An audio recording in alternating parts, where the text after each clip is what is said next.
Hello hi to everyone. So ఈరోజు మన topic ఏంటంటే మనకి వేవ్స్ నిన్నటితో కంప్లీట్ అయిపోయింది కదండి. సో ఈరోజు టాపిక్ ఏంటంటే ఇప్పుడు మీకు సౌండ్ ఇంట్రడక్షన్ ఇస్తాను అండ్ నెక్స్ట్ ఈవినింగ్ క్లాస్లో మీకు దానికోసం బిట్స్ చెప్తా అండి. సో ఇక్కడ మనం సౌండ్ ఇంట్రడక్షన్ కనుక చూసుకుంటే ఇప్పుడు సపోజ్ చూడండి, నేను మాట్లాడుతున్నాను అంటే నేను ఏం చేస్తున్నాను, నిన్న మనం ఆల్రెడీ వేవ్స్ కోసం చూసాం కదండి. వేవ్స్లో మీకు లాంగిట్యూడ్నల్ ట్రాన్స్ఫర్స్ చెప్పాను కదా. సో మీకు సౌండ్ అనేది ఏ వేవ్ అనేది మీకు ఆల్రెడీ ఐడియా వచ్చి ఉంటుంది. ఇప్పుడు సపోజ్ చూడండి, నేను మాట్లాడుతున్నా, సౌండ్ అనేది ఏమవుతుంది, ప్రొడ్యూస్ అవుతుంది. అంటే ఇది ఏంటంటే సౌండ్ అనేది ఒక టైప్ ఆఫ్ ఎనర్జీ కదా. సో మనకి అంటే మన దగ్గర అంటే హ్యూమన్ బీయింగ్ దగ్గర మనకి 5 డిఫరెంట్ సెన్సెస్ ఉంటాయి కదండి. లైక్ సెన్స్ ఆఫ్ హియరింగ్ కానీ, విజన్కి సంబంధించి కానీ, లేదంటే టేస్ట్కి సంబంధించి కానీ, ఇలా మనకి 5 సెన్సెస్ ఉంటాయి. మన చైల్డ్హుడ్ నుండి చదువుకుంటూ ఉన్నాం. సో మేజర్ మనకి ఇక్కడ సౌండ్ అనేది దేనికి సంబంధించిందండి, సెన్స్ ఆఫ్ హియరింగ్ కదండి. సో ఇది సెన్స్ ఆఫ్ హియరింగ్కి రిలేటెడ్. అయితే ఇప్పుడు సపోజ్ చూడండి, ఇక్కడ ఏదో ఒక లౌడ్ స్పీకర్ ఉందనుకుందాం. ఈ లౌడ్ స్పీకర్ నుండి సపోజ్ మీ మ్యూజిక్ అనేది ఏమవుతుందండి, లౌడ్ స్పీకర్ నుండి మనకు మ్యూజిక్ అనేది ప్లే అవుతూ ఉంటుంది. సపోజ్ ఇక్కడ మీరు ఉన్నారు, మీరు దాన్ని ఎలా వింటున్నారండి, ఆ సౌండ్ని మీరు అక్కడ నుంచి అదేమైనా రన్ చేస్తూ, లేదంటే వాక్ చేస్తూ, లేదంటే స్విమ్ చేస్తూ వస్తుందా, మీ దగ్గరికి లేదు కదా. అంటే అది ఎలా వస్తుందండి, ఇక్కడ మనం ఉన్నామంటే మనకి ఇక్కడికి ఎలా వస్తుందంటే, ఇక్కడ మన ఇయర్స్ ఉన్నాయి కదండి. సో మన చెవి వరకు వచ్చి ఏమవుతుందండి, అది మనకు అక్కడ బ్రెయిన్కి సిగ్నల్ ఇస్తుంది అనమాట. ఓకేనా, బ్రెయిన్కి వెళ్ళి అక్కడ బ్రెయిన్ అప్పుడు మనకు చెప్తుంది ఇది సౌండ్ అని చెప్పి, అంతే కదండి. అప్పుడే మనకు ఆ సౌండ్ అని చెప్పి తెలుస్తుంది. సో ఇవన్నీ బేసిక్ థింగ్స్ అండి. అండ్ నెక్స్ట్ వన్ ఏంటంటే మనకి ఇప్పుడు వైబ్రేషన్, సౌండ్ అనేది మీకు వైబ్రేషన్ ద్వారా వస్తూ ఉంటుంది. అది మీకు తెలుసు కదా, ఆల్రెడీ నేను మీకు చెప్పినప్పుడు చెప్పాను లాంగిట్యూడ్నల్ అని చెప్పి. ఈ వైబ్రేషన్ ద్వారా అండ్ వీటి యొక్క motion up and down, to and fro అని చెప్పానండి. టు అండ్ ఫ్రో మోషన్ అని కూడా నేను మీకు చెప్పాను కదా. ముందుకు వెళ్ళి వెనక్కి వస్తాయి, ముందుకు వెళ్ళి వెనక్కి వస్తాయి. ఇవన్నీ నేను మీకు ఆల్రెడీ చెప్పాను నిన్నటి క్లాస్లో వేవ్స్లో.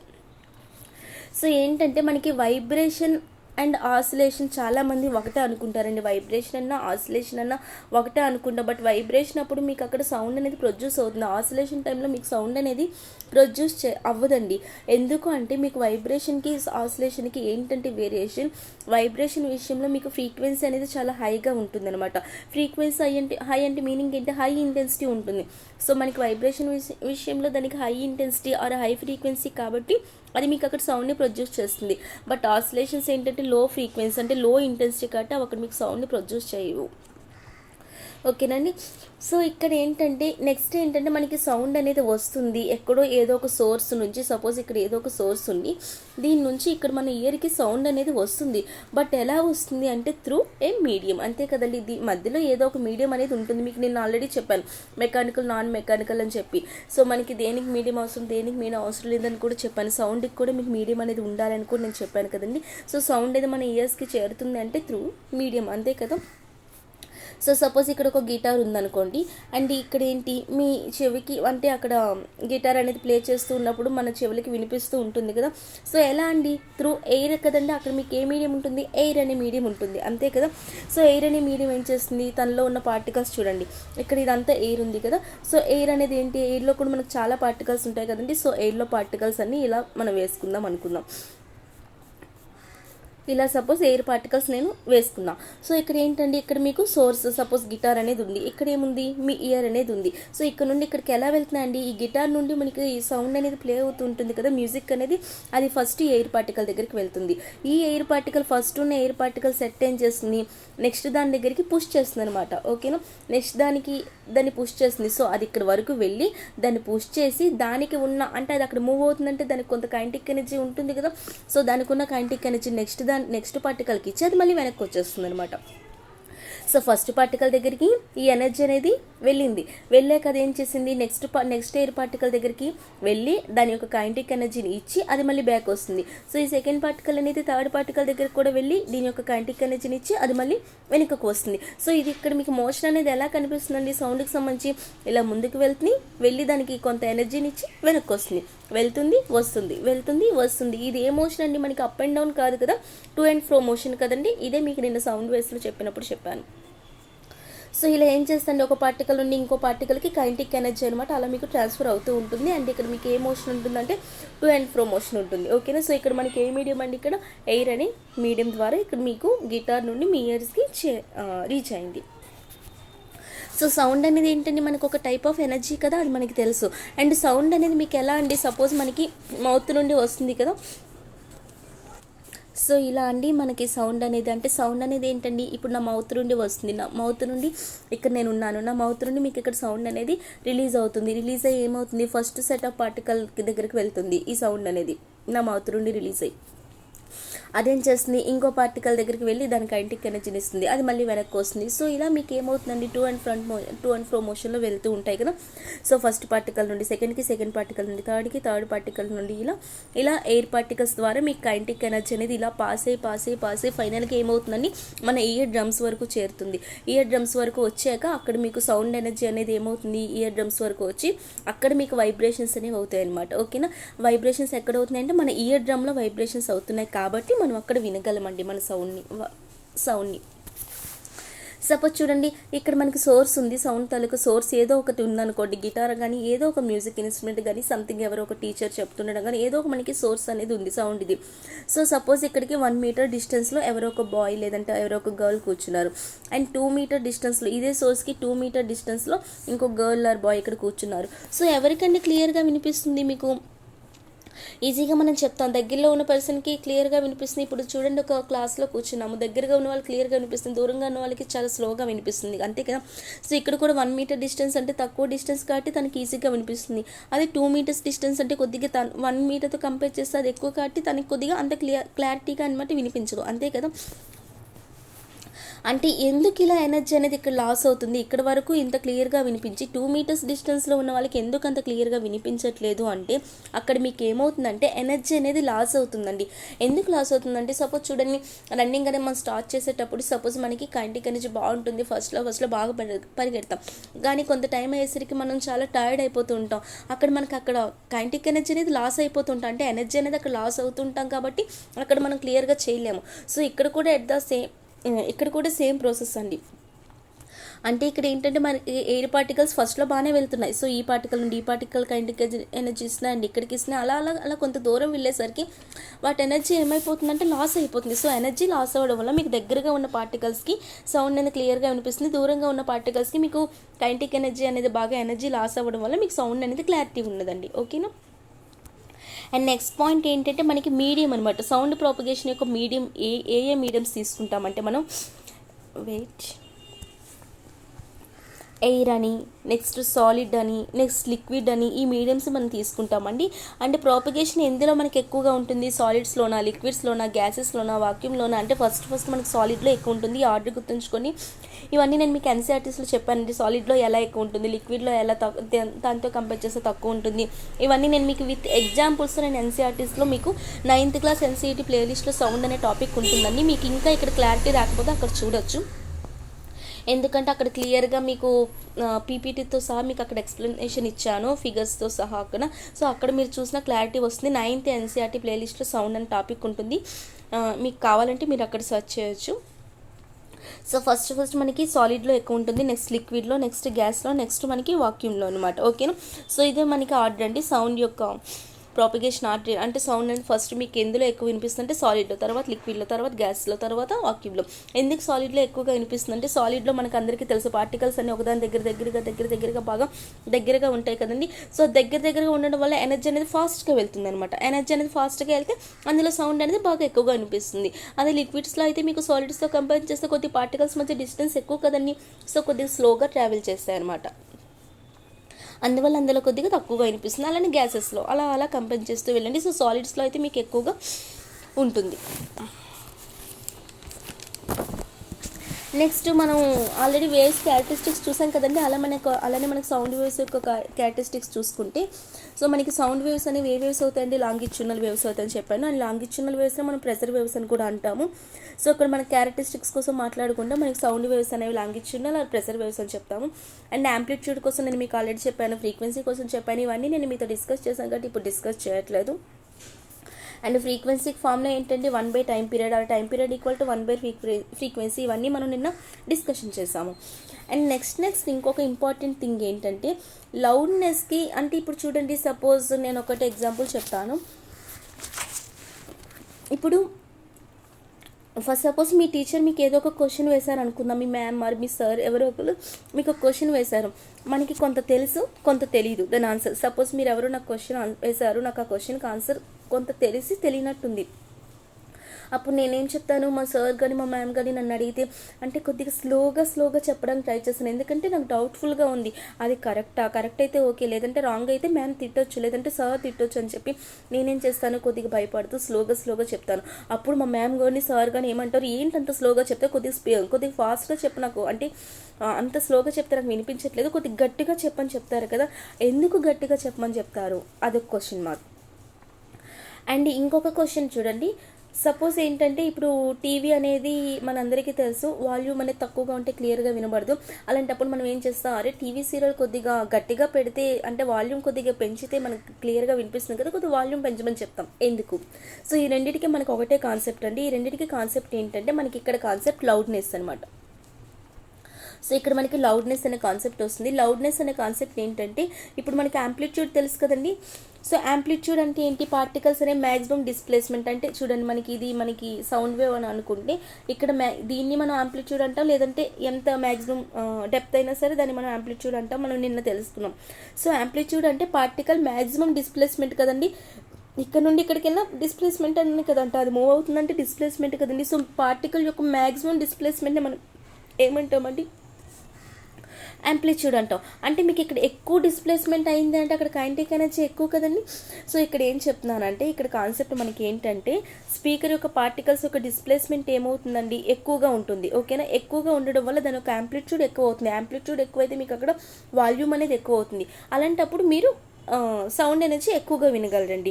అంటే లౌడ్నెస్ అనేది ఎక్కువైతే మీకు యాంప్లిట్యూడ్ అనేది ఎక్కువగా ఉంటుంది. ఓకేనా, సో యాంప్లిట్యూడ్ అనేది ఎక్కువైతే మీకు వాల్యూమ్ అనేది ఎక్కువ కాబట్టి మీరు మోర్ సౌండ్ ఎనర్జీని వినగలం. ఓకేనండి. సో ఇక్కడ మీకు లౌడ్నెస్కి యాంప్లిట్యూడ్కి రెండు డైరెక్ట్లీ ప్రపోర్షనల్ అండి. ఓకేనా, సో యాంప్లిట్యూడ్ ఎక్కువైతే మీకు లౌడ్నెస్ అనేది ఎక్కువగా ఉంటుంది. ఇది ఇక్కడ మీకు కాన్సెప్ట్. అండ్ ఇంకోటి ఏంటి అంటే మనకి సపోజ్ చూడండి మనకి అబోవ్ 80 డెసిబుల్ ఇది ఒక బిట్లా అనుకోండి. అబోవ్ 80 డెసిబుల్ అనేది ఏంటంటే మనకి సౌండ్ కంటే యూనిట్, సో డెసిబుల్స్ అని చెప్తాము. సో అబోవ్ డెసిబుల్ అయితే మనకి ఫిజికల్లీ పెయిన్ఫుల్ వాయిస్ అని చెప్తామండి. ఫిజికల్లీ పెయిన్ఫుల్ వాయిస్కి మనకి ఎంత అంటే అబోవ్ 80 డెసిబుల్, చిన్న బిట్ టైప్. నెక్స్ట్ ఏంటంటే పిచ్ కోసం నేను మీకు చెప్పున్నాను అనుకుంటా. సో పిచ్ అంటే ఏంటండి, సపోజ్ చూడండి ఇలా వేవ్స్ అన్ని ఇలా దగ్గరగా ఉన్నాయనుకోండి, దాన్ని హై ఫ్రీక్వెన్సీ అని చెప్పి అంటాం. మనకి ఫ్రీక్వెన్సీ కోసం ఆల్రెడీ నేర్చుకున్నాక నేను ఇప్పుడు చెప్పట్లేదు మీరు మళ్ళీ మీకు. సో ఇలా ఉందనుకోండి, దాన్ని మనం ఏమంటాం, లో ఫ్రీక్వెన్సీ అంటాం కదా. ఇది మనకి హై ఫ్రీక్వెన్సీ, ఇది మనకి లో ఫ్రీక్వెన్సీ. సో మీకు బెస్ట్ ఎగ్జాంపుల్ మీకు పిచ్ కోసం చెప్పాలంటే సపోజ్ చూడండి నేను ఇక్కడ కంటిన్యూస్గా మీతో 10 మినిట్స్ కంటిన్యూస్గా మాట్లాడుతున్నాను.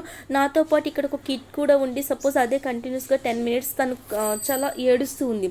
సో మీరు ఏం చెప్తారు, సపోజ్ మీరే ఇక్కడ ఉన్నారు, మీరు ఇక్కడ ఉండేటప్పుడు ఎవరో మీతో మీ ఫ్రెండ్ ఇక్కడ మాట్లాడుతున్నారు 10 మినిట్స్ కంటిన్యూస్గా. అదే టైంలో ఒక స్మాల్ కిడ్ కూడా 10 మినిట్స్ కంటిన్యూగా ఏడుస్తుంది. అప్పుడు మీరు అబ్బాయిని ఏమంటారు కానీ మీరు అమ్మాయిని ఏం చెప్తారు, సపోజ్ ఆ కిడ్ని ఏమని చెప్తారు, అరే ఆ కాసేపు గోల ఆపు అని చెప్పి తన్ని తిడతాం, అంతే కదా. కానీ ఇక్కడ మాట్లాడుతున్న పర్సన్ మనం ఏమనం, ఎందుకంటే అక్కడ మనకి పిచ్లో డిఫరెన్స్ ఉంది, మనకి ఇరిటేటింగ్ వస్తుంది. అంటే అక్కడ మనకి ఏంటంటే హై ఫ్రీక్వెన్సీ ఒకరికి ఉంటుంది, లో ఫ్రీక్వెన్సీ ఒకరికి ఉంటుంది. సో పిచ్లో డిఫరెన్స్ అనేది మనకు ఉంటుందండి. సపోజ్ చూడండి ఇద్దరు వైఫ్ అండ్ హస్బెండ్ ఉన్నారనుకోండి, వైఫ్ అండ్ హస్బెండ్ మధ్య ఏంటి చాలా వరకు గట్టిగా లైక్ ఫైటింగ్ అలా ఉంటుంది. సో ఫీమేల్ ఒక వాయిస్ అక్కడ రైజ్ అవుతూ ఉంటుంది. ఫీమేల్కి ఏంటంటే పిచ్ అనేది ఎక్కువగా ఉంటుందండి. ఓకేనా, ఫీమేల్కి ఏంటంటే మనకి పిచ్ అనేది ఎక్కువగా ఉంటుంది కంపేర్డ్ విత్ మేల్ అనమాట. సో మేల్కి ఏంటంటే మనకి అక్కడ పిచ్ అనేది తక్కువగా ఉంటుంది. అందుకని చెప్పి సో ఇంకా చూడండి, ఇంకా బెస్ట్ ఎగ్జాంపుల్స్ కావాలంటే సపోజ్ ఎవరైనా కొంతమంది ఆడవాళ్ళు దెబ్బలాడుకుంటే ఒకలా ఉంటుంది, మగవాళ్ళు దెబ్బలాడుకుంటే ఒకలా ఉంటుంది. ఆడవాళ్ళది ఏంటంటే అక్కడ మనకి పిచ్ ఎక్కువ కాబట్టి వేరేగా ఉంటుంది, మగవాళ్ళది పిచ్ అనేది తక్కువ అండి. ఇది మీకు బెస్ట్ ఎగ్జాంపుల్స్ మనకు ప్రాక్టికల్గా తెలిసిందే. సో ఫీమేల్కి ఏంటంటే పిచ్ ఎక్కువగా ఉంటుందండి, మేల్కి పిచ్ అనేది తక్కువగా ఉంటుందన్నమాట. ఓకేనా, సో నెక్స్ట్ ఏంటంటే మనకి ఆల్రెడీ వేవ్ లెంత్ కోసం వెలాసిటీ కోసం తెలుసు కదండి, అందుకని నేను మీకు ఇవి డిస్కస్ చేయట్లేదు. సో ఇక్కడ మనకి వేవ్ లెంత్ అండ్ వెలాసిటీ కోసం నేను ఆల్రెడీ మాట్లాడుకున్నాం. అండ్ ఇంకోటి కూడా నేను మీకు అక్కడ కొన్ని ప్రాబ్లమ్స్ చెప్పేటప్పుడు లేదంటే నేను బిట్స్ చెప్పేటప్పుడు కూడా చెప్పాను, V = న్యూ ల్యాండా అనే ఫార్ములా కూడా మనకు ఉంటుందండి. ఇది ఏంటంటే మనకి V అంటే ఏంటంటే మనకి ఇక్కడ స్పీడ్ అండి. సో స్పీడ్ = మనకి ఫ్రీక్వెన్సీ, న్యూ అంటే ఏంటంటే frequency into wave length. So ఇది కూడా ఇది ఒక మనకి ఫార్ములా ఉందండి. సో స్పీడ్ = మనకి ఫ్రీక్వెన్సీ ఇంటూ వేవ్ లెంత్ అంటే V = న్యూ ల్యాండా. సో ఈ ఫార్ములా కూడా గుర్తుంచుకోండి, మీకు ప్రాబ్లమ్స్లో యూజ్ అవుతుంది. అండ్ నెక్స్ట్ ఏంటంటే లాస్ట్లో కండి ఇక వస్తున్నా. సో రిఫ్లెక్షన్ ఆఫ్ సౌండ్ అంటే మనకి రిఫ్లెక్షన్ ఆఫ్ లైట్ ఆల్రెడీ మనం NCERTలో నేర్చుకున్నాం. లైట్ రిఫ్లెక్ట్ ఎలా అవుతుంది, సపోజ్ ఇక్కడ వాల్ ఉంది, ఇక్కడ నుంచి లైట్ అనేది ఇలా వెళ్ళి ఎలా మనకి రిఫ్లెక్ట్ అవుతుందో అట్ ద సేమ్ టైం ఇక్కడ మనకి సౌండ్లో కూడా అంతేనండి. ఓకేనా, అంటే ఇక్కడ ఏంటి నా వాయిస్ అనమాట వాల్ వరకు వెళ్ళి అక్కడ నుండి అది రిఫ్లెక్ట్ అవుతుంది అనమాట. ఓకేనా, సో ఇదే మనకి సేమ్ కాన్సెప్ట్ ఇక్కడ కూడా రిఫ్లెక్షన్ ఆఫ్ లైట్ ఎలానే రిఫ్లెక్షన్ ఆఫ్ సౌండ్ కూడా అలానే. అండ్ రిఫ్లెక్షన్ ఆఫ్ లైట్కి మనకి 2 లాస్ ఉన్నాయి కదండి. సో అవే లాస్ ఇక్కడ కూడా మనకి రిఫ్లెక్షన్ ఆఫ్ సౌండ్కి కూడా అప్లికబుల్ అనమాట. రిఫ్లెక్షన్ ఆఫ్ లైట్కి ఏంటి మనకి ఇన్సిడెంట్ రే కానీ రిఫ్లెక్టెడ్ రే కానీ నార్మల్ రే కానీ ఇవన్నీ కూడా ఒకే లైన్లో ఉంటాయి, ఒకే ప్లేన్ మీద ఉంటాయని నేర్చుకున్నాం కదా. సో ఇదే ఇక్కడ కూడా. And angle of incidence equal to angle of reflection, same అక్కడ మనం ఏమి నేర్చుకున్నామో ఇక్కడ కూడా అవే లాస్ అనమాట. ఓకేనా, సో ఇది మనకి రిఫ్లెక్షన్ ఆఫ్ సౌండ్ కోసం అండి. రిఫ్లెక్షన్ ఆఫ్ లైట్ ఎలానో యాజ్ ఇట్ ఈజ్ అనమాట రిఫ్లెక్షన్ ఆఫ్ సౌండ్ కూడా. అండ్ ఇంకోటి ఇంపార్టెంట్ పాయింట్ ఏంటంటే ఇక్కడ మనకి సపోజ్ చూడండి, నా నుండి సౌండ్ వస్తుంది కదండి, ఆ సౌండ్ వచ్చి అది రిఫ్లెక్ట్ అయ్యి తిరిగి నా బ్రెయిన్కి రీచ్ అవుతుంది. అప్పుడు దానికి ఎంత టైం పడుతుంది అంటే టోటల్గా, అంటే ఇప్పుడు సపోజ్ చూడండి ఇక్కడ ఎలా మీకు చెప్పాలంటే, సపోజ్ ఇక్కడ నేను ఉన్నాను, ఇక్కడ ఒక వాల్ ఉంది అనుకుందాం. ఓకేనా, సో ఇక్కడ నుండి నా నుండి సౌండ్ వస్తుంది, ఇది వాల్ వరకు వెళ్తుంది, వాల్ నుండి మళ్ళీ తిరిగి నా దగ్గరికి రిఫ్లెక్ట్ అవుతుంది. సో దానికి అంతటికి అంటే అది మన బ్రెయిన్లో ఉండడానికి ఎంత టైం పడుతుంది అంటే 0.1 సెకండ్ టైం అనమాట. అంటే 0.1 సెకండ్ లోపల ఇంకా ఏమైనా సౌండ్ని మనం వినలేమండి. అంటే 0.1 సెకండ్ కంప్లీట్ అయితేనే మనం ఇంకో సౌండ్ని వినగలం. ఓకేనా, సపోజ్ చూడండి నేను కంటిన్యూస్గా సపోజ్ మీకు 1.5 అవర్ కంటిన్యూస్ క్లాస్ చెప్తానని చెప్పాను, ముందే మీకు డిస్కస్ చేశాను. సో నాది ఈరోజు సపోజ్ 1 అవర్ క్లాస్ ఉంటుందని చెప్పి 1 అవర్ క్లాస్ అని చెప్పి ఇంకొక 15 minutes or 10 minutes ఎక్స్ట్రా చేస్తే మీరు వినగలరా? వినలేరు. ఎందుకంటే మీ బ్రెయిన్కి 1 అవర్ ఓన్లీ ఆ 1 అవర్కి సంబంధించిన కంటెంటే మీ దగ్గర ఉంటుంది. అండ్ ఇంకొక 5 minutes ఎక్స్ట్రా చెప్పినా మీ దగ్గర ఉండదు. సో మీరు కూడా మీ మైండ్కి ఎక్కట్లేదు మ్యామ్ అందుకని ఇక్కడితో ఆపేయండి అని చెప్పి మనం కూడా చెప్తూ ఉంటాం కదా. సరే మనం మ్యామ్కి కానీ సార్కి కానీ రిక్వెస్ట్ చేస్తూ ఉంటాం, ఇక్కడితో ఇది చాలు మ్యామ్ లేదంటే సార్ అని చెప్పి. అట్ ద సేమ్ టైం ఇక్కడ కూడా అంతేనండి. దీని కెపాసిటీ ఏంటంటే 0.1 సెకండ్. అంటే 0.1 సెకండ్ టైం దాటాకనే ఇంకా మళ్ళీ ఏదైనా మనం సౌండ్ని వినగలం. సో 0.1 సెకండ్ లోపల ఇంకేమైనా సౌండ్ని కూడా మనం వినలేం. ఇది ఒక ఇంపార్టెంట్ పాయింట్ అండి, గుర్తుంచుకోండి. అండ్ నెక్స్ట్ ఏంటంటే ఈకో.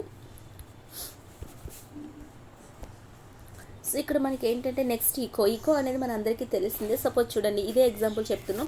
ఇక్కడ నేనుండి ఇక్కడ వాల్ ఉంది కదండి, సో ఇక్కడికి ఏమవుతుంది, ఇలా వెళ్ళి తిరిగి రిఫ్లెక్ట్ అవుతుంది. రిఫ్లెక్ట్ అయితే వింటాం కదండి, సో ఈకో కూడా అలానే వింటుంది. అంటే ఎలా అంటే సపోజ్ చూడండి ఇన్సిడెంట్ సౌండ్, ఫస్ట్ నేను ఏమన్నానంటే హలో అని అన్నాను. సో హలో అని అంటే అక్కడ మనకి వాల్ ఉంది, వాల్ ఏమని చెప్తుంది మనకి హలో అని చెప్తే అది మేబీ హాయ్ టాటా బాబాయ్ సీ యూ అని చెప్పదు కదా. మనం హలో అంటే అది హలో అనే చెప్తుంది. రిఫ్లెక్షన్ ఆఫ్ సౌండ్ కూడా మనకి ఏమొస్తుందంటే హలో అని చెప్పే వస్తుంది కదండి. అంటే హలో చెప్తే మీకు రిటర్న్లో హాయ్ టాటా బాయ్ బాయ్ ఇలాంటివి ఏం రావు కదండి. అంటే మీకు ఏమొస్తుంది హలో అంటే హలోనే వస్తుంది. బట్ ఇక్కడ ఎలా వస్తుందంటే మనకి ఈకోలో ఒకసారి మీరు హలో అంటే హలో హలో హలో హలో మనం అబ్జర్వ్ చేస్తుంటాం కదండి, ఒక 2-3 టైమ్స్ అలా కంటిన్యూస్గా వస్తూ ఉంటుంది. అంటే రిపీటేషన్ ఆఫ్ సౌండ్ అనేది వస్తుంది. ఎందుకు వస్తుంది అంటే అక్కడ దేనివల్ల వస్తుందండి, రిఫ్లెక్షన్ ఆఫ్ సౌండ్ వే వల్ల. నార్మల్గా మనం ఒకసారి వినడం వేరు, బట్ కొన్ని దగ్గరలో ఏంటంటే మనం రిపీటేషన్ వింటూ ఉంటాం. హలో అని ఒకసారి అన్నా, లేదంటే ఏదో ఒక ప్లేస్కి వెళ్ళి హాయ్ అని ఒకసారి అన్నా హాయ్ హాయ్ హాయ్ హాయ్ అని చెప్పి వింటుంటాం కదా, అలా 3-4 టైమ్స్ అలా కొన్ని times. So repetition of sound అనేది మనకు అక్కడ అక్కర్ అవుతుంది. సో రిపీటేషన్ ఆఫ్ సౌండ్ దేని వల్ల అవుతుంది, రిఫ్లెక్షన్ ఆఫ్ సౌండ్ వేవ్ వల్ల. దీన్నే మనం ఈకో అంటామండి. ఓకేనా, సో దీని టైం ఇంటర్వెల్ కూడా 0.1 సెకండ్ అండి. నెక్స్ట్ ఏంటంటే ఈకోకి మనకు ఒక ఫార్ములా ఉందండి. ఈకో ఫార్ములా ఏంటంటే SC = 2D/Tని గుర్తుంచుకొని మీకు ప్రాబ్లమ్స్లో మేబీ యూజ్ అవ్వచ్చు. Echo formula SC = 2D/T. ఇక్కడ S అంటే ఏంటంటే మీకు స్పీడ్ అండి, అండ్ D అంటే ఏంటంటే డిస్టెన్స్, T అంటే టైం పీరియడ్. S అంటే స్పీడ్, D అంటే డిస్టెన్స్, T అంటే టైం పీరియడ్. సో ఇక్కడ మనకి ఏంటి డిస్టెన్స్ అంటే ఎక్కడి నుండి ఎక్కడికి అంటే చూడండి ఇక్కడ మనకి సోర్స్ ఉంది. సోర్స్ అంటే ఏంటి, ఏదో ఒక సౌండ్ యొక్క సోర్స్ అనేది ఉంది అనుకుందాం. సో ఇక్కడ ఏముందండి మనకి వాల్ అనేది ఉంది. ఈ సోర్స్ నుండి ఈ వాల్కి ఎంత డిస్టెన్స్ ఉందని చెప్పేది మనకి D అనమాట, అక్కడ డిస్టెన్స్ అనేది.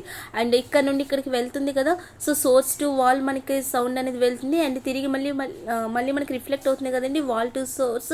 సో దానికి ఎంత టైం పడుతుంది అనేది అక్కడ మనకి time period T. Time period T అంటే ఏదో ఒకవైపు తీసుకోకూడదండి, బోత్ సైడ్స్ అనమాట. సోర్స్ నుండి వాల్కి వెళ్ళేది, తిరిగి వాల్ నుండి సోర్స్కి రిఫ్లెక్ట్ అయ్యేది. టోటల్ మనం దాన్ని టైం పీరియడ్ T అని చెప్పి చెప్తాం. ఓకేనండి, సో ఇది మనకి ఈకోకి ఫార్ములా ఏంటంటే SC = 2D/T. S అంటే స్పీడ్, D అంటే డిస్టెన్స్, T అంటే టైం పీరియడ్. నెక్స్ట్ ఇంకొకటి ఇంపార్టెంట్ పాయింట్ అండి మనకి రివర్బరేషన్ అంటే ఏంటి. చాలామంది రెండింటికి కన్ఫ్యూజ్ అవుతారండి, ఈకోకి రివర్బరేషన్కి. సో రివర్బరేషన్ అంటే ఏంటి అంటే సపోజ్ చూడండి ఒక బెలూన్ ఉందండి. ఒక బెలూన్ని మనం జస్ట్ నేను ఏంటంటే బెలూన్స్ కనిపిస్తే నాకు నీడిల్తో గుచ్చాలని చాలా ఇంట్రెస్ట్ అనమాట. ఏ పార్టీ అయినా ఎక్కడికైనా ఫ్రెషర్స్ పార్టీ ఏమైనా సరే నేను బెలూన్స్ కనబడ్డాయంటే నేను నీడిల్తో గుచ్చడానికి నేను చూస్తుంటాను. ఎవరి దగ్గర బెలూన్ చూసినా సరే నేను నీడిల్తో గుచ్చడానికి చూస్తాను. సో అది నాకు చాలా ఇంట్రెస్ట్ అలా అండ్ నాకు చాలా సరదా అనమాట అలా. సో నార్మల్గా నేను అలానే నీడిల్తో గుచ్చాను. అది నార్మల్ రూమ్లో ఉండి గుచ్చితే మీకు ఒక టైప్ ఆఫ్ సౌండ్ వస్తుంది.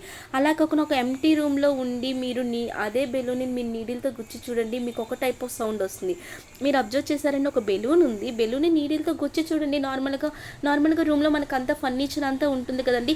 సో అలాంటి నార్మల్ రూమ్లో అన్నీ ఉన్న రూమ్లో మనం జస్ట్ గుచ్చితే మీకు ఒక టైప్ ఆఫ్ సౌండ్ వస్తుంది. ఫర్నిచర్ ఏమీ లేని ఎంటీ రూమ్లో మీరు గుచ్చితే ఒక టైప్ ఆఫ్ సౌండ్ వస్తుంది. ఎందుకు ఇక్కడ వేరియేషన్ వస్తుంది అంటే మనకి ఎంటీ రూమ్ అంటే ఏంటి, ఫర్నిచర్ ఏమీ లేని రూమ్లో తీసుకుంటే మీకు అక్కడ ఏమవుతుందంటే ఆ సౌండ్ అనేది ఎక్కువగా వస్తుంది. సో అది ఏమవుతుందంటే మీకు ఎక్కువ టైం వినిపిస్తుందండి. మీరు అబ్జర్వ్ చేయండి, ఏదైనా ఒక బెలూన్ తీసుకెళ్ళి ఒక ఫర్నిచర్ లేని రూమ్లో పెట్టండి, ఫర్నిచర్ ఉన్న రూమ్లో చూసి మీరు ఇలా ఒకసారి ప్రాక్టికల్గా చేయండి, మీకు అక్కడ సౌండ్ ఎలా వినిపిస్తుందో మీకు అప్పుడు అర్థమవుతుంది. నార్మల్ రూమ్లో అయితే జస్ట్ తక్కువ టైం ఉంటుందని సౌండ్, బట్ ఎంటీ రూమ్లో అంటే ఫర్నిచర్ లేని రూమ్లో తీసుకోండి, మీకు అక్కడ సౌండ్ అనేది చాలా ఎక్కువ టైం ఉంటుందన్నమాట. ఓకేనా. అండ్ అదండి మనకి రివర్బరేషన్. అంటే రివర్బరేషన్కి అసలు ఈకోకి వేరియేషన్ ఏంటి అంటే చెప్తా చూడండి. మనకి రివర్బరేషన్ అండ్ ఈకో ఈ మెయిన్ పాయింట్, ఇది మీరు గుర్తుంచుకుంటే కాన్సెప్ట్ మీకు క్లియర్ అయినట్టండి. సో రివర్బరేషన్ అంటే సపోజ్ చూడండి, ఇక్కడ మనకి సౌండ్ వేవ్ ఉంది కదండి. సో సౌండ్ అనేది మనకి అక్కడ ప్రొడ్యూస్ అవుతూ ఉంటుంది. ఆ ప్రొడ్యూస్ అనేది మనకి లాంగర్ టైం ఉంటుంది. ఇప్పుడు మీకు బెలూన్ కోసం చెప్పాను, ఎంటీ రూమ్లో అంటే ఫర్నిచర్ లేని రూమ్లో మనం పెట్టుకుంటే అక్కడ మీ నీడిల్తో గుచ్చితే దాని యొక్క సౌండ్ అనేది కొద్దిగా ఎక్కువ టైం వినిపిస్తూ ఉంటుంది అనమాట. అది మనకి రివర్బరేషన్ అంటే అర్థం ఏంటి. సో ఇక్కడ మనకి సపోజ్ మనం హలో అన్నామనుకోండి, ఈకో దగ్గరికి వచ్చేసరికి అది మీకు 3-4 టైమ్స్ హలో హలో హలో అని చెప్పి మనకి అక్కడ 3-4 టైమ్స్ వినిపిస్తూ ఉంటుంది కదా, 3 or 2 టైమ్స్ అలా వినిపిస్తూ ఉంటుంది. బట్ రివర్బరేషన్లో ఏంటి అంటే హలో అన్నామనుకోండి, హలో అని చెప్పి లాంగర్ టైం వినిపిస్తూ ఉంటుంది. ఓకేనండి. సో ఇక్కడ ఇది మనకి వేరియేషన్ రెండింటికి. అంటే మనకి రివర్బరేషన్లో ఏంటంటే అక్కడ కూడా మనకి వినిపిస్తుంది, బట్ ఒకే సౌండ్ అనమాట మీకు కొద్దిగా లాంగర్ టైం వినిపిస్తూ ఉంటుంది. అంటే ఫర్నిచర్ ఏమీ లేని రూమ్లో మీరు అబ్జర్వ్ చేయండి. అది ఈకో అంటే ఏంటంటే మీకు ఇలా 2-3-4 టైమ్స్ ఇలా అంటే ఎక్కువ టైమ్స్ మనకి అది వినిపిస్తూ ఉంటుంది. అది మనకి ఈకోకి రివర్బరేషన్కి కొద్దిగా ఉన్న వేరియేషన్. అండ్ ఇంకా మనకి మల్టిపుల్ ఈకోస్ అని ఉన్నాయండి. సో ఈకోస్ యొక్క అప్లికేషన్ చూసుకుంటే మనం లౌడ్ స్పీకర్స్ అండి. ఫర్ సపోజ్ చూడండి, నా దగ్గర ఇక్కడ ఒక 2 స్టూడెంట్స్ ఉన్నారనుకోండి, వాళ్ళకి ఈజీగా నేను చెప్పేది వినిపిస్తూ ఉంటుంది. అదే ఇక్కడ సపోజ్ నేను ఇక్కడ ఒక పెద్ద అసెంబ్లీ పెట్టి అండ్ నెక్స్ట్ నా దగ్గర చాలామంది పీపుల్ వచ్చి వాళ్ళు నియర్లో ఒక 1000 మెంబర్స్ వచ్చారనుకుంటే వాళ్ళకి నేను చెప్పే 2 స్టూడెంట్స్కి చెప్పే వాయిస్తో చెప్తే అక్కడ మీకు వినిపించదు, అంతే కదా. అదే సపోజ్ ఫ్రీగా ఎటువంటి ఎవరు జనాలు లేని దగ్గరికి వెళ్ళి మీరు అక్కడ స్పీకర్ అనేది పెట్టుకోకపోయినా ఈజీగా వినిపిస్తుంది. అదే ఎక్కువ మంది జనాలు ఉండేటప్పుడు మీకు ఆ సౌండ్ అనేది వాళ్ళకి రీచ్ అవ్వదు, అంతే కదండి. సపోజ్ మీరే ట్రై చేయండి, ఏదో ఒకటి పార్టీకైనా అలాంటప్పుడు వెళ్ళేటప్పుడు వాళ్ళు మైక్ కానీ లౌడ్ స్పీకర్స్ ఇలాంటివన్నీ యూజ్ చేస్తూ ఉంటారు. ఎందుకు యూజ్ చేస్తారు, వాళ్ళు నార్మల్గా మాట్లాడింది ఫ్రంట్ ఉన్న వాళ్ళకి మాత్రం వినిపిస్తుంది, అలా వెళ్ళే కొద్దీ వినిపించదు.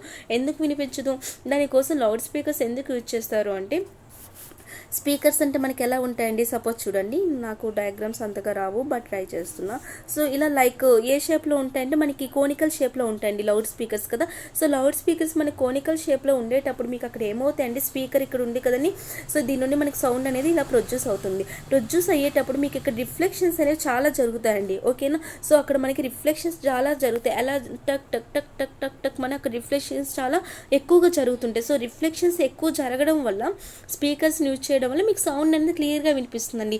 నార్మల్గా అయితే మనకి రిఫ్లెక్షన్ అంత ఉండదు. ఓకేనా. సో సపోజ్ నేను నార్మల్గా మాట్లాడుతుంటే ఈ డైరెక్షన్లో జస్ట్ నార్మల్గా వెళ్తుంది అక్కడ కొంత ఏరియా వరకే. బట్ మన స్పీకర్స్ అనేవి యూజ్ చేస్తే ఏమవుతుందంటే అక్కడ మీకు ఎక్కువగా రిఫ్లెక్షన్ అనేది జరుగుతూ ఉంటుంది. చాలా ఎక్కువగా రిఫ్లెక్షన్ అనేది జరుగుతూ ఉండడం వల్ల మీకు అక్కడ ఏమవుతుంది అంటే క్లియర్గా సౌండ్ అనేది వినిపిస్తుందండి. అందుకని స్పీకర్స్ని యూజ్ చేస్తారు. అండ్ ఇంకోటి ఏంటంటే, ఇంకొక ఎగ్జాంపుల్ కూడా మీకు కావాలంటే స్టెథోస్కోప్ చూడండి, డాక్టర్స్ యూజ్ చేస్తారు కదా. సో డాక్టర్స్ ఎందుకు యూజ్ చేస్తారు, మన హార్ట్ బీట్ని మనం వినుకోవచ్చు కదా, డాక్టర్స్ దాన్ని యూజ్ చేసి ఎందుకు అంటే అక్కడ కూడా మనకి అంటేనండి, అది నాకు డయాగ్రామ్ సరిగ్గా రాదు బట్ ట్రై చేస్తాను. సో స్టెథోస్కోప్ తీసుకుంటే జస్ట్ ఇలా వెయిట్ ఏదో సంథింగ్ వేసాను అనుకోండి, దీన్నే మీరు అలా అనుకోండి. సో ఇందులో కూడా అంటేనండి మనకి మన ఏవైనా డాక్టర్ వినాలి అంటే ఇక్కడ కూడా మీకు చాలా రిఫ్లెక్షన్స్ అనేవి జరుగుతూ ఉంటాయండి. సో మల్టిపుల్ రిఫ్లెక్షన్స్ జరిగి మీకు డాక్టర్ యొక్క ఇయర్కి అనమాట మీకు వినిపిస్తాయి. ఇది ఒక ఎగ్జాంపుల్ కూడా. అండ్ బెస్ట్ ఎగ్జాంపుల్ చూడండి, సినిమా ఇప్పుడు మనం థియేటర్కి వెళ్తాం కదండి మూవీ చూడడానికి. సో థియేటర్కి వెళ్ళేటప్పుడు మనకి థియేటర్కి వెళ్ళి మూవీ చూస్తే ఒక మజా ఉంటుంది, లేదు ఇంట్లో ఉండి ఎంత పెద్ద టీవీ చూసుకున్నా అంత మనకి మజా అనిపించదు కదా. ఏదైనా కొత్త మూవీ వచ్చిందంటే మనం టీవీలో కూడా చూడొచ్చు, నెక్స్ట్ మనం ఎక్కడ థియేటర్లో కూడా చూడొచ్చు. బట్ థియేటర్లో చూస్తే మనకు ఒక టైప్ ఆఫ్ ఫీలింగ్ ఉంటుంది, ఇంట్లో మనకు అంత ఫీలింగ్ ఉండదు. ఎందుకంటే అదే మనం ప్రొజెక్టర్పై చూసినా కూడా మీకు అంత మజా అనిపించదు. థియేటర్లో అయితే మీకు ఆ ఫీల్ బాగుంటుంది. ఎందుకు బాగుంటుంది అంటే థియేటర్లో మనకి ఏ టైప్ ఆఫ్ సీలింగ్ ఉంటుందంటే లైక్ కర్వ్డ్ సీలింగ్ అనేది ఉంటుంది అనమాట పైన, మీరు అబ్జర్వ్ చేయండి. అలాంటప్పుడు మనకి ఏమవుతుందంటే రిఫ్లెక్షన్స్ అనేవి ఎక్కువ జరుగుతాయండి. సో ఎక్కడైతే మీకు ఎక్కువ రిఫ్లెక్షన్స్ జరుగుతాయో అక్కడ మీకు సౌండ్ వేవ్స్ అనేవి ఈ కర్వ్డ్ షేప్ ఉంది కదండి, దీనిపై పడి అక్కడ ఎక్కువగా మీకు మల్టిపుల్ రిఫ్లెక్షన్స్ అని జరగడం వల్ల మీకు అక్కడ సౌండ్ అనేది క్లియర్గా వినిపించి మనకి ఒక మంచి ఫీల్ వస్తుంది థియేటర్లో చూసిన మూవీకి. ఓకేనండి. సో ఇది దీని గురించి. అండ్ నెక్స్ట్ ఏంటంటే ఇది కొద్దిగా ఇంపార్టెంట్ అంటే చూడండి, ద ఫ్రీక్వెన్సీ రేంజ్ అనమాట. అంటే మనం హ్యూమన్ ఎంతవరకు వినగలము అని చెప్పి. సపోజ్ చూడండి, నేను ఏదైనా ఒక విజిట్ చేయడానికి వెళ్ళేటప్పుడు సపోజ్ అక్కడ 2 డాల్ఫిన్స్ ఉన్నాయని అనుకుందాం. ఇది ఒక డాల్ఫిన్ అనుకోండి, ఇది ఒక డాల్ఫిన్ అనుకోండి. సో 2 డాల్ఫిన్స్ చూసి నేను అనుకుంటా హౌ క్యూట్ అని చెప్పి, కానీ అవి ఏమైనా అవి యాక్చువల్గా మాట్లాడుకుంటున్నాయి, బట్ వాటి మాటలు నాకు వినిపించట్లేదండి. మీకు తెలుసా, ఈ 2 కూడా మాట్లాడుకుంటున్నాయి, బట్ ఆ మాటలు మనకు వినిపించవు. ఇది ఒకటి, ఎందుకు వినిపించవు అనేది పక్కన పెడదాం. అదే ఇందాక మీకు ఇది కూడా చెప్పాను, డాక్టర్స్ ఏం యూజ్ చేస్తారంటే స్టెటోస్కోప్ యూజ్ చేసేటప్పుడు డాక్టర్ కూడా ఇయర్ ద్వారా ఈజీగా మన హార్ట్ బీట్ని వింటారు, కానీ మనం ఎందుకు మన హార్ట్ బీట్ని వినలేము? సో ప్రాబ్లం ఎక్కడుంది అండి? మనం వినలేకపోతున్నామంటే ఐ థింక్ భగవాన్ ఏదో ఒక ప్రాబ్లం మనకు పెట్టారా అంటే ఒక ప్రాబ్లం ఉందండి. ఆ ప్రాబ్లం ఏంటంటే మనకు ఒకటి రేంజ్ అనేది ఇచ్చాడనమాట.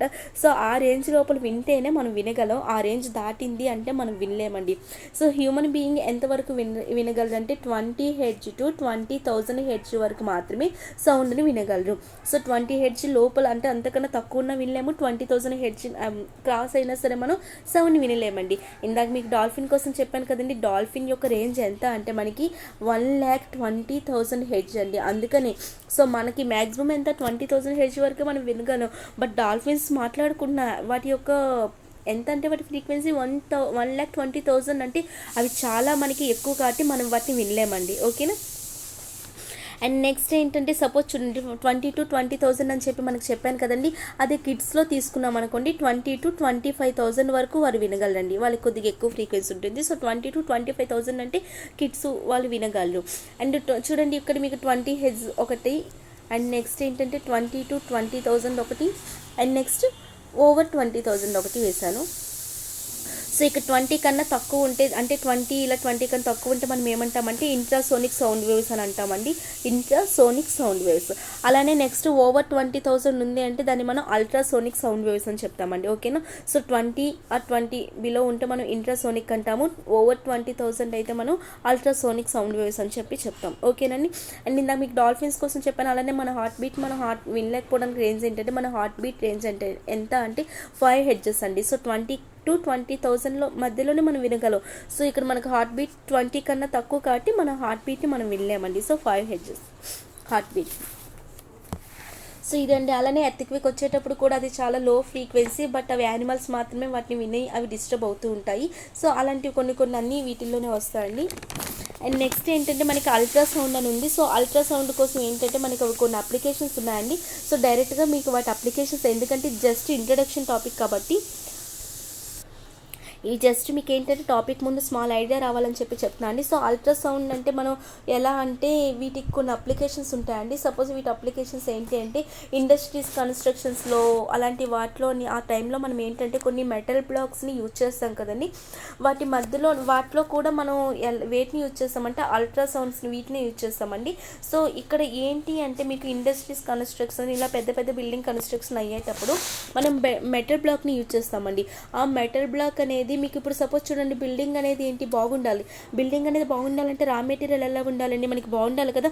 రా మెటీరియల్ ఏదో చీప్ది లేదంటే వాటి మధ్యలో ఏమైనా పగుళ్ళు అంటే క్రాక్స్ అలాంటివి ఉంటే బిల్డింగ్ అనేది మనకి ఉండదు కదా, కొన్ని డేస్లోనే అది పడిపోతుంది. సో అలాంటి ఇంటర్నల్ క్రాక్స్ని డిటెక్ట్ చేయడానికి మనం దేన్ని యూజ్ చేస్తామంటే వీటిని యూజ్ చేస్తామండి. సపోజ్ ఇక్కడ ఎలా అంటే చూడండి ఇక్కడ ఒక మనకి మెటల్ బ్లాక్ ఉంది అనుకున్నాం. సో దీని నుండి మనకి ఏం చేస్తారంటే ఈ వేవ్స్లో పంపిస్తారండి, ఓకేనా. సో ఈ అల్ట్రాసౌండ్ వేవ్స్లో పంపించేటప్పుడు అవి ఏమవుతాయంటే డైరెక్ట్గా వెళ్ళిపోతాయి అనమాట. సో అలా డైరెక్ట్గా వెళ్ళిపోతే అది వేరు. అలా కాకుండా చూడండి, ఇలా డైరెక్ట్గా వెళ్తే మీకు అక్కడ ఏంటి రిఫ్లెక్ట్ కాకపోయింది అంటే అక్కడ మీకు క్రాక్ ఉన్నట్లు అనమాట. సో వాళ్ళు మనకి ఈ వేవ్స్ని యూజ్ చేసి చెప్పేస్తారు. అదండి దీనికి అక్కడ రీజన్ ఏంటంటే మనం అక్కడ మెటల్ బ్లాక్ని అంటే వాటిలో క్రాక్స్ ఏమైనా ఉన్నాయా లేదా అని చెప్పి చూడడానికి మనం దీన్ని యూజ్ చేస్తాం. అండ్ ఇంకోటి ఏంటంటే లివర్ కానీ, లేదంటే gall bladder, pancreas, kidneys, next లేదంటే సపోజ్ హార్ట్ మీటర్, వీటన్నిటిలో కూడా మనం వీటిని యూజ్ చేస్తామండి. అండ్ థర్డ్ థింగ్ ఏంటంటే డయాగ్నోసిస్ ఉంటుంది కదండి. సో వాటి ట్రీట్మెంట్లో కూడా మనం దీన్నే యూజ్ చేస్తాం. అండ్ ఇంకోటి ఏంటంటే బెస్ట్ సపోజ్ కిడ్నీలో స్టోన్స్ ఉన్నాయనుకుందాం. సో కిడ్నీలో స్టోన్స్ ఉండేటప్పుడు మనం ఈ రేస్ స్ట్రిప్ పంపించామనుకోండి, ఆ కిడ్నీ స్టోన్స్ అనమాట మీకు ఏమవుతుందంటే షేక్ అయ్యి పెద్ద స్టోన్స్ అన్ని చిన్నవిగా విరిగిపోయి ఫర్దర్ యూరిన్ ద్వారా బయటకు వచ్చేస్తాయండి. సో ఇలాంటి వాటిలో మనం వీటిని యూజ్ చేస్తాం. నెక్స్ట్ ఏంటంటే మనకి సోనార్ అండి. సోనార్ అంటే మీ అందరికీ మ్యాక్సిమం తెలుసు, సౌండ్ నావిగేషన్ అండ్ రేంజింగ్ అని చెప్పి కదండి. సో వీటిని మనం ఎక్కడ యూజ్ చేస్తామంటే ఓషన్కి, అంటే ఓషన్ లోపలికి వెళ్ళామనుకోండి మనకి డిఫరెంట్ ఐటమ్స్ చూస్తాం కదండి. సపోజ్ అక్వాటిక్ యానిమల్స్ కానీ, అక్వాటిక్ ప్లాంట్స్ కానీ, లేదంటే డిఫరెంట్ ఫిషెస్ కానీ, లేదు అంటే వేవ్స్ కానీ, కొన్ని షాక్స్ కానీ, హిడెన్ ఐస్ బర్గ్స్ కానీ, ఇలాంటివన్నీ మనం చూస్తూ ఉంటాం కదండి. ఇవన్నీ మనం ఓషన్ నుండి డెప్త్లో ఉంటాయి కాబట్టి సో మనం లోపలికి వెళ్ళి చూడొచ్చు. అలా కాకుండా సపోజ్ షిప్లో మనం ట్రావెల్ చేస్తూ ఉండేటప్పుడు నేను మీకు అక్కడ చెప్తాను అక్కడ వాళ్ళకి, సో ఇక్కడ ఒక ఐస్బర్గ్ ఉంది లోపల ఇంత డెప్త్లో అని చెప్పి అంటాను. సో మ్యామ్ మీరు ఎలా చెప్పారో అది మనకి డెప్త్లో ఉంది కదా, మనం సర్ఫేస్ మీద ఉన్నా మనకి ఎలా కనిపిస్తుంది, మీరు ఎలా చెప్పారని మీరు నాకు క్వశ్చన్ వేయచ్చు. అప్పుడు నేను మీకు ఎలా చెప్తాను, నా షిప్లో సోనార్ డివైస్ ఉంది, సో నేను ఇక్కడ అల్ట్రాసోనిక్ని యూజ్ చేస్తున్నా. అందులో ఏమవుతుందంటే మనకి అక్కడ ఫ్రీక్వెన్సీ అనేది ఎక్కువగా ఉంటుంది. సో ఫ్రీక్వెన్సీ అనేది ఎక్కువైతే మీకు అక్కడ వేవ్ లెంత్ అనేది ఏమవుతుంది, తక్కువ అవుతుంది. వేవ్ లెంత్ అనేది తక్కువ అయితే అవి మీకు డీప్లీ పెనిట్రేట్ అవుతాయి కదండి. సో డీప్గా పెనిట్రేట్ అవుతాయి, లోపలికి చొచ్చుకొని పోతాయి. సో ఇప్పుడు షిప్లో ఏంటంటే సపోజ్ ఇది షిప్ అనుకోండి, జస్ట్ అనుకోండి. సో ఈ షిప్లో ఏంటంటే మనకి ఇక్కడ ఒక ట్రాన్స్మిటర్ ఉంటుంది అండ్ ఇక్కడ ఏముంటుందంటే ఒక డిటెక్టర్నే రిసీవర్ అని కూడా అంటారండి. సో ఒక ట్రాన్స్మిటర్ ఉంటుంది అండ్ ఇంకోటి ఏముంటుందంటే మనకి డిటెక్టర్నే రిసీవర్ అని చెప్పి అంటాము. సో ఏమవుతుందంటే మనకి అల్ట్రాసోనిక్ వేవ్స్ అనేవి మనకి ఇక్కడ జనరేట్ అవుతాయండి. సో ఎందుకంటే నా షిప్లో ఆల్రెడీ సోనార్ డివైస్ పెట్టాను. సో అల్ట్రాసోనిక్ వేవ్స్ అనేవి మనకి ఇక్కడ జనరేట్ అయ్యి అంటే ప్రొడ్యూస్ అయ్యి, ఈ అల్ట్రాసోనిక్ వేవ్స్ దేని మీద పడతాయంటే మనకి ఇక్కడ చూడండి ఇదంతా సీ అనమాట. ఇక్కడ అంతా మనకి వాటర్ ఉంది అనుకుందాం, సీ అన్నకు వాటర్ ఉంది కదండి, అనుకోవడం మీదకి వాటర్ ఉంటుంది. సో ఇదంతా మనకి సీ బేస్ ఇక్కడ ఉందండి, ఓకేనా. సో సీ బేస్ ఇక్కడ నేను ఏం చెప్తున్నానంటే ఇక్కడ నుండి ఎంత డెప్త్ ఉంది అంటే సీ బేస్ ఎక్కడ ఉంది, లేదంటే సపోజ్ అక్కడ ఏమైనా సబ్మెరీన్ ఉందా, లేదంటే అక్కడ ఏమైనా ఐస్బర్గ్ ఉందా, హిడెన్ ఐస్బర్గ్స్ ఏమైనా ఉన్నాయా అని చెప్పి మనం ఎలా చెప్తామంటే ఇక్కడ ట్రాన్స్మిటర్ ఉంది కదండి, దీనివైపు మనకి ఇక్కడ అల్ట్రాసోనిక్ వేవ్స్ అనేవి దీని మీద పడి దీని నుండి ఏమవుతాయండి ఇలా మనకి ట్రాన్స్మిట్ అవుతాయి అనమాట ఇక్కడ వరకు. సో ఎంత డెప్త్ ఉందని తెలుసుకోవడం, సపోజ్ సీ బేస్ ఇక్కడ ఉంది కదా, సో ఇక్కడ వరకు పడి అవి ఏమవుతాయంటే డిటెక్టర్ దగ్గర కంటే రిసీవర్ దగ్గరికి అవి రిఫ్లెక్ట్ అయ్యి ఏమవుతాయంటే రిసీవర్ దగ్గర అక్కడ ఏమవుతుందంటే డిటెక్టర్ దగ్గర ఏమవుతుందంటే అవి ఎలక్ట్రిక్ సిగ్నల్గా కన్వర్ట్ అవుతాయి అనమాట.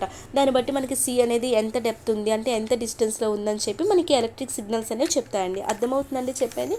అండ్ ఇంకో పాయింట్ కూడా మనకి చెప్పుకోవచ్చు, సపోజ్ ఇక్కడ ఎక్కడో మీకు ఇక్కడ సబ్మెరైన్ ఉందనుకోండి. సో సబ్మెరైన్ ఉంది, అది మనకి ఎలా తెలుస్తుంది అంటే సేమ్ ఇలానే దీని ద్వారా మనకి వేవ్స్ వచ్చి దీని మీద పడి మనకి ఇక్కడ డిటెక్టర్ కంటే రిసీవర్ దగ్గరికి వెళ్ళి అక్కడ మీకు అవి ఎలక్ట్రిక్ సిగ్నల్స్గా అక్కడ మీకు కన్వర్ట్ అయ్యి అక్కడ మనకి సబ్మెరైన్ ఉంది ఇంత డిస్టెన్స్లో అని చెప్పి చెప్తుంది.